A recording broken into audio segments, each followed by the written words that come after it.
মিশরের বিশ্ব সেরা হাফেজ বাংলাদেশের ছেলে বিজয় হয়ে এসেছে। আনাস এর র্যালি বের করা হচ্ছে ঢাকা আন্তর্জাতিক বিমানবন্দর থেকে। মিশর থেকে জিতে এসেছে বাংলাদেশের শীর্ষ সেরা হাফেজগণ।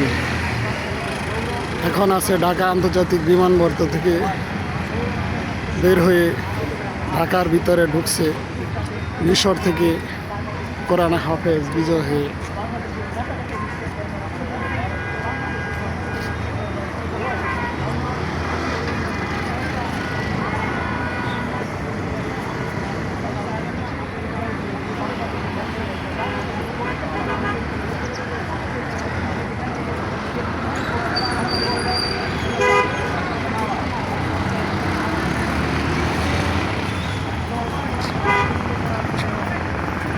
এই যে বাম সাইডে দাঁড়ায় রয়েছে হুজুরের পাশে, সে হইল বিশ্ব সেরা আনাস কোরআনে হাফেজ জয় হয়ে এসেছে বাংলাদেশের মাটিতে। বাংলাদেশের লাল সবুজ পতাকাকে বিজয় এনে দিয়েছে। আলহামদুলিল্লাহ।